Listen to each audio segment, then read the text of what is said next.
This is Killer Innovations, a show about ideas, creativity, and how you can innovate. Welcome to the Innovator's Garage, where you learn to create your next game-changing killer innovation. Welcome to Killer Innovations. I'm your host, Phil McKinney. We are here in the studio continuing on our series of shows here recently where we've been talking about things like innovation leadership, skill sets. Most recently, we talked about the brain and how do you exercise and actually increase that muscle that you can apply to innovation and creativity. This week, we're going to continue on in those discussions, and that is around decision making. Now, this entire series has been based off of a series of questions, requests, emails that I've received from listeners like you. And this one deals directly with decision making. The question I got was, hey, I'm trying to create a new innovation team, or I'm heading up innovation within my organization, or I want to pitch to my boss to create an innovation team, and I want to go lead that team. But we're up against this challenge in our organization where the decision-making process is so slow. So if I'm trying to drive a pace of innovation through the organization, how do I get an organization to pick up its pace of decision-making? The fact that it can make rapid, but not just fast, but also accurate decisions. Anybody can make fast decisions. You can just make a decision and go. But is there a framework to think about decisions that allows you to pick up the pace, do them faster, and then at the same time, though, actually make them more accurate? Well, fortunately, there is. There's a fairly common approach that's actually used in the military called OODA Loops. And OODA stands for the Observe, Orient, Decide, and Act. So OODA, Observe, Orient, Decide, and Act. And the OODA Loop came about because of the military. How do you train military leaders or pilots when they're in a stressful situation not to fall into rote thinking? How do they observe and look, and how do they apply creativity to solve a problem, get themselves out of a jam, win, whatever the ultimate goal is, right? Not get caught in just doing it the same thing the same way, because guess what? Your competition or your enemy is going to have analyzed you, and when they see you take certain actions or think a certain way, that allows and opens up the door for them to win against you. So the OODA Loop actually encourages you to look and evaluate a variety of things and test them and act on them, and then based on that result, go back through the OODA Loop again until you can get to a solution that either solves your problem or you win the battle or whatever it is. And that's why it's called a loop. It doesn't stop. You don't run through it once and stop. You continuously run it through over and over and over again. First up, though, is observe, right? You have to collect data. You've got to collect information. Now, some of that may come from, hard data that you get, customer surveys and feedbacks and calls into your call center, sales numbers, competitors, sales information, whatever it is, you can get the hard data. But you also have to get broader information. Information is not just data, but information can be gathered from observation, watching customers or watching the competition. Or if you're a fighter pilot, your observation is you're collecting all the information off of your instruments in the plane, and you're collecting the information that you can see with your eyes outside your plane to know cloud cover, where the enemy is at, etc. So observe is you're rapidly trying to gather up as much information accurately, making sure that you're not biased and you're not using one piece of data in order to justify an action, but instead using as much data as accurately as you can gather in the shortest period of time, such that you can get yourself the most accurate view with what you have. Now, keep in mind, you will never, ever, ever have complete information. It just doesn't happen. So you're only going to have whatever information and data you can have. And a lot of people and organizations and leaders, in fact, get hung up waiting for that one last piece of data before they'll make a decision. If you're in a jet plane and you've got 30 seconds to win this face off with somebody, you don't have chance to let 20 PhDs go look up some data for you. You have to use the information you have, make as accurate an assessment of that information, and use that as the first stage in your OODA loop. Okay, so first off is this observation, and that is it becomes really critically important. The other is the next one is Orient. Now Orient is an interesting thing, and that is it's actually one that typically gets overlooked. And the Orient is really around trying to identify the barriers to your decision making. And really what it's about is recognizing any biases that you have, right? So biases on traditions, the way we've always done it this way. We've always, if I'm in a fighter pilot and I'm in a plane and I have someone confront me, I always, swoop to the right. Well, guess what? If you do that every time, the competition will see that. So in the case of that is you get caught in tradition. You're always doing things the exact same way, which your competitors will know, and they can predict that, and they can create an action that causes you to win.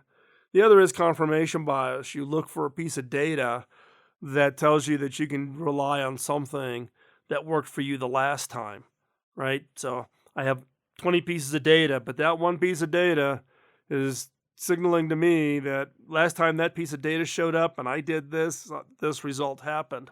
And that is a confirmation bias. And you have to be careful of confirmation bias. It can be, quite deadly. The other is just overflow of information, right? And so then you go through the whole process of radical simplification, where you just pick out one or two elements. You got to be able to sift through just the sheer volume of data in order to figure out what it is you're looking at. So this is all part of Orient, or orientating yourself to the information you have, the context of everything you have, and being able to recognize what those biases really are. And so, just from the standpoint of that whole Orient, it's like I said, it's a tough one to try to describe, and I'm probably not doing the best job in describing it. But it is about identifying those barriers and recognizing those barriers and including that in to all the information that's coming in. And that is, again, part of the whole process of the OODA loop, why it's called a loop, right? So you observe, you orient, decide, you act, and then based on that action, you observe, orient, decide, and act again. And then based on that action, you observe, orient, decide, and act. And you continue to do the OODA loop over and over and over again until you get to a solution to whatever the opportunity or the problem is. So in the case of a pilot, they may go through an OODA loop, take an action, and then based on now the information they have, the result of that action that they just took, they'll do that, observe that action, and then they'll do the orient, they'll make another decision, they'll act on it, and they just continue to do the loop over and over and over again. And like I said, this came out of the military, and it became pretty applicable. In fact, one of the examples of the Orient is also your ability to take information and put it together in unique and different ways. And the one example in this case that they use when they train this in the military is about what they call building snowmobiles. Are you somebody that can build snowmobiles? Now, what they really mean is, can you not physically do that? But if you look at a snowmobile, it's mainly a Frankenstein device. It's treads from a tractor. It's an engine from an outboard motor. It's handlebars from a bicycle slapped together to go solve a specific problem. In the case of Orient, is taking all that data, understanding your biases, putting it together in unique and different ways, that actually gives you another option when we go and we talk about decisions, which is the D of the OODA loop. So again, this Orient is your ability to now synthesize that data, recognize all that information that you got in the observe, synthesize it, assemble it in a unique and different way. Can you build a snowmobile out of the data you've got? Meaning, create a Frankenstein if needed be to create a solution to the problem you're faced. And then we get to a decision, which is actually the D coming up next. So don't go anywhere. We're talking about faster, more accurate decision making, specifically using OODA Loop as a methodology. Don't go anywhere. We'll be right back.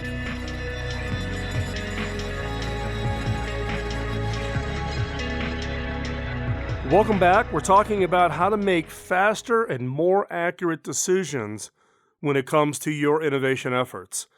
A lot of organizations get caught up in processes and hierarchies for making decisions. One methodology that I like to use, and I've used it in a number of projects and teams, is again this OODA Loop, which comes from the military. And OODA stands for Observe, Orient, Decide, and Act. Now, we've already talked about observe and orient. So observe, collect up as much information to get an accurate sense of what the current situation is. Orient is understanding your biases. Don't automatically jump to an action based on historical, but is to orient, take the data and synthesize it such that you can consume it and use it as a tool for decision making. And that includes assembling data in unique and different ways. And we talked in the last segment about building snowmobiles. In this segment, we're talking about two things: decide and act. So the decision is, now that you've gathered the information and you're orientated yourself, is now making the informed decision.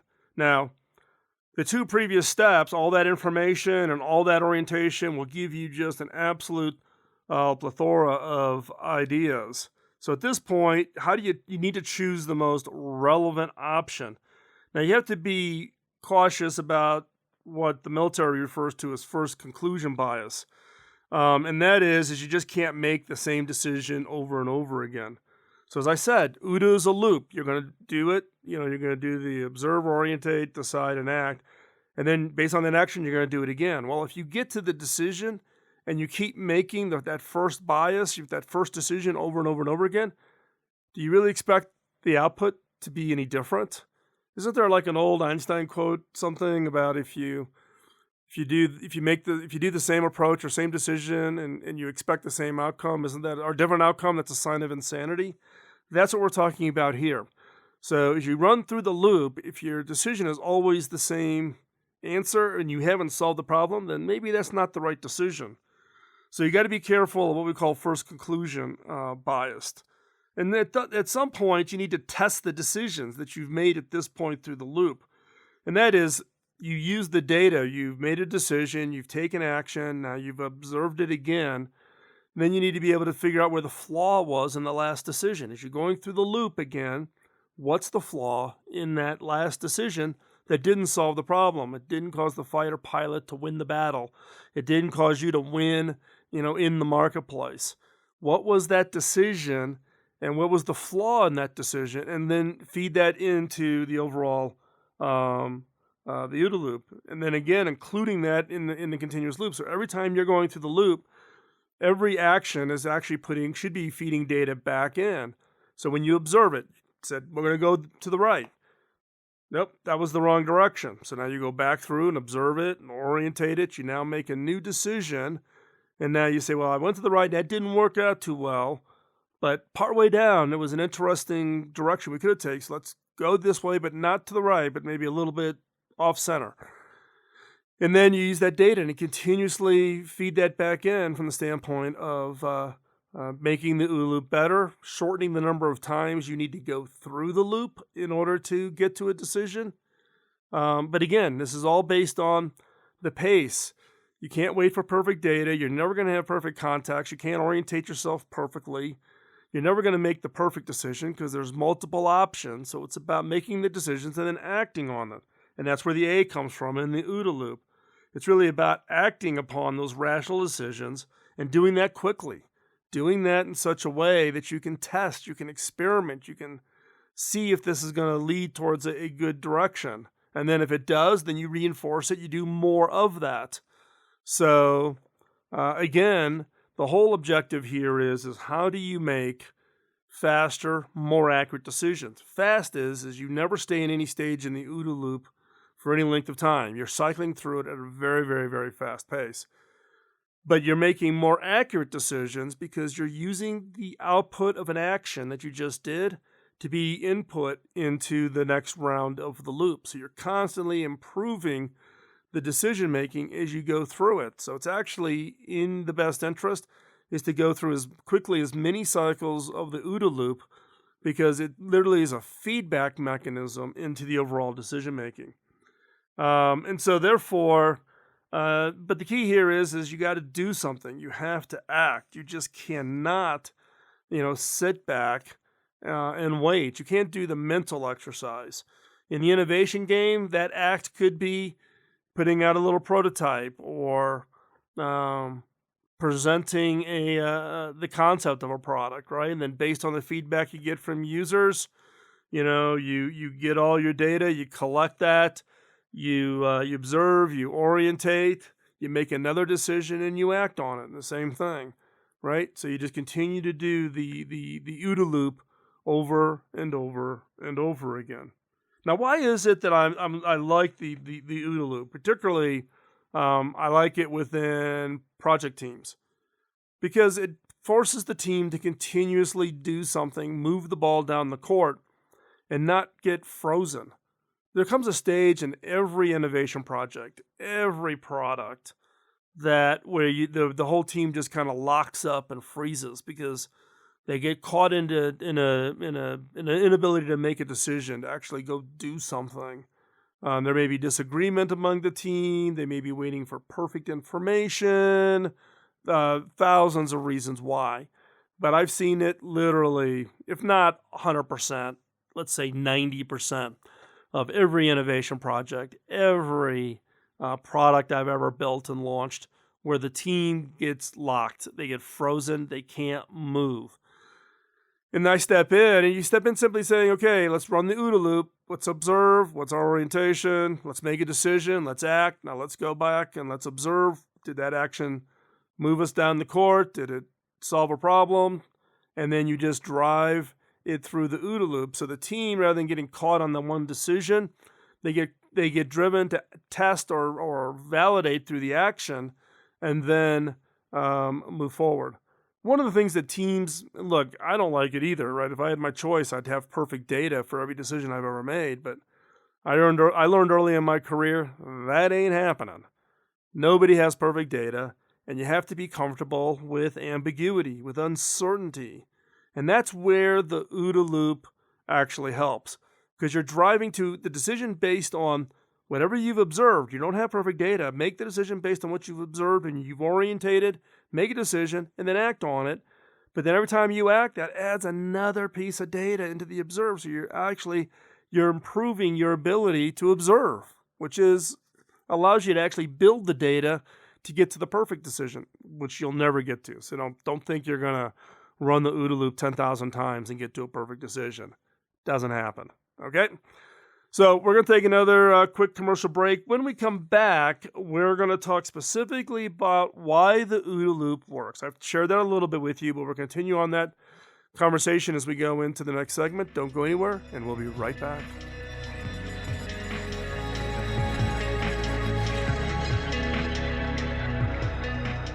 Welcome back. We're talking today about how do you pick up the pace of decision making, but also can you have accurate decisions while going fast. And this is the deal with a lot of organizations. They kind of get caught up into a very slow decision-making process where you have to get, your manager's permission, and then they have to go to their director, and then they got to go to their VP, and then they got to go to the senior VP, and then ultimately some decisions get thrown off to the CEO. If organizations would embrace some form of decision-making methodology like OODA, what we're talking about today, doing OODA loops, then you can actually empower people way down in the organization to make decisions. Because as a team, if they're looking at and they're doing good observation and they're doing good orientation, assembling that data into such a way that you can make a decision, then making a decision, and then doing an action against it, and then using the output of that action as an input for an observation, and then you loop it and you continuously loop it, you actually will not only pick up the pace, but you will also pick up the accuracy. And also, as teams get better at observation and orienting the data and the information that they've gathered, teams will become pretty good and pretty quick at running OODA loops in order to, again, increase the pace and increase the accuracy. But what I want to talk about in this segment is specifically about giving you some context of why the OODA loops work. Why is this an approach that the military uses, and a number of companies around the world use this as part of one of many decision-making tools that can be used. But let's think about it. OODA loops came out of the military primarily as a way for fighter pilots, because when they were in a dogfight or a battle, they would get this tunnel vision and would forget to look at certain information and gather it and make bad decisions. So they're trained when they get into a high-stress situation and where a decision needs to be made, and it needs to be made quickly, to run the OODA loop. Observe, orientate, decide, act. Observe, orientate, decide, act.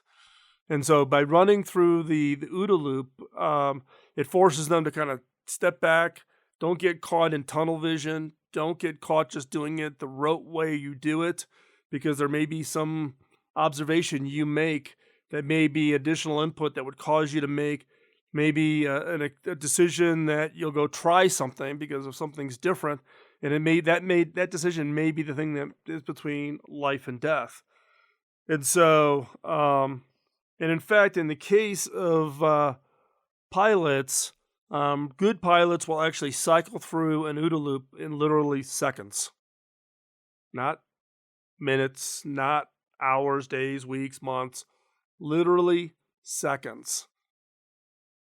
And a good team in any kind of an industry should be able to run an OODA loop in a team and get to the action part within minutes, maybe a few hours. Something that's really hairy and has impact on life or death, you make it either faster or longer, whatever is appropriate. But the point here is you don't get caught in any one phase for, okay, we need a year to go do the observe. The wrong answer. The question is what data do you have now? If you don't have perfect data, what data do you have now? Meaning you get an hour to go through and analyze that data and synthesize that for whatever the target is for solving for the OODA. So speed, and this is what was really the basis for the pilots. And even in today's digital world, right? If you think about, the black hat hackers that are trying to break into corporate systems, they will literally change their techniques every day, every week. Growth hackers, which are these consultants that will actually come alongside and help small businesses, get it to explosive growth for their business. Growth hackers will change. They'll run OODA loops every hour and try something new. And if that doesn't work, test it, put it out there, see what action happened. Did that drive more sales to Amazon? If not, run the OODA loop, try another experiment. And so the pace of an OODA loop is not, like I said, if it goes more than days, then you're not really running an OODA loop. You should be doing it in hours, maybe days, maybe weeks. I'm trying to think of it, a case. I've never had a case that has gone that long where I've had. Now, the action may take you longer to implement. You get through the observe, orientate, decide, and the action may take you longer. But you don't get caught up in analyzing it. You don't get caught up in orientating to the information you've got. You don't pause on the decision. You want to get to that action. The action is actually key. Also, running a process like an OODA loop gives permission to the team to be comfortable with uncertainty. You acknowledge up front you don't have perfect data. You will never, ever have perfect data. So why delay a decision waiting for something that you're never, ever going to have? So putting a more formal process like an OODA loop in actually gives the teams permission to get comfortable with uncertainty. And uncertainty is one of those funny things, right? Because it's about the fact that it's what you don't know, right? It is that uncertainty. I'm making a decision without knowing 100% all of the pros and cons. We need to get comfortable with that. Another area of why OODA loops work out so well is dealing with unpredictability, right? Everybody would love to be able to sit down and get to the decision and then analyze the decision out as accurate as possible before you actually make the action, before you actually do anything. And that's a problem, right? You're never going to be able to have a perfect accuracy, right? Look, I love people or teams and organizations who make their innovation teams do these ungodly, Excel spreadsheets with 25 tables in it, all interlinked, to try to prove the value of an idea before they're going to pull the trigger and take the action of actually doing something. And guess what? I have no confidence in those spreadsheets. Look, I'm as good as anybody at making a spreadsheet say whatever it is I want to say. So should not be part of that whole decision-making process, right? It's about doing something, making an action, and going out and trying something, and then seeing if it works, and then if so, do more of it. If it doesn't work, put that information back into the top of the OODA loop, and off you go, starting all over again to look at observe and orientate, make a decision, and then make a decision to act. Now, one of the nice outputs of an OODA loop is when you pick up your pace and you truly are being highly flexible and you're building, what the military would call lots of snowmobiles. You're putting data together in very unique ways to create approaches. In the military, it's plans of actions that the enemy can't predict because you're trying things all over the place. The same thing happens in your innovation teams. If you're trying a variety of different things, your competition's kind of going, whoa, where are these guys going? They've got all these experiments. I can't get my bearings as to what is their direction so that I can counteract it. So if you're truly driving an OODA loop where you've got orientation of assembling this data in unique and different ways, where you're creating snowmobiles, then your output will be very confusing to your competition. And in my mind, that is a great thing. The other benefit for OODA is testing. It's all orientated on testing, right? So you make a decision saying, okay, we've observed this, I've got this context, we're going to make a decision and we're going to structure an action that allows us to test this hypothesis, and then use the output from that test as another loop through the OODA, right? So it's not about doing an OODA loop where you're going to make the one decision and then sit back and you're done. As I've said before, you're running multiple OODA loops as fast as you can in order to get that test and get that test data in. So hopefully you found this useful, giving you a little bit of insight into one of the decision-making tools that I teach and will share with teams, depending on if they get caught in that, where they're stuck and they can't make a decision, then showing them how to use an OODA loop. I've never used an OODA loop throughout an entire organization. I typically put it on to, introduce certain teams when they get stuck, but maybe that would be something to think about. Could you apply this decision-making process to larger teams or maybe even entire organizations? Because it gives you a framework for conversation of observe, orientate, decide, act, driven by action.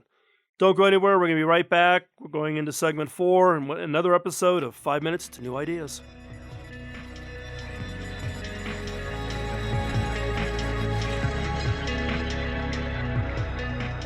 This segment of the show I call 5 Minutes to New Ideas. Designed for the creative mind looking for that next great idea. Each episode will challenge you to think differently about yourself and your business by asking unique, funny, and sometimes crazy questions. Get your notebook out and be ready to uncover that game-changing idea. Here is 5 minutes to new ideas. I don't know how the business world is going to evolve. All I know for sure is that it's going to evolve, and that the pace of this evolution is going to get faster than we can even imagine today. Think about the music and ask yourself, what's a song? What should a music fan expect to experience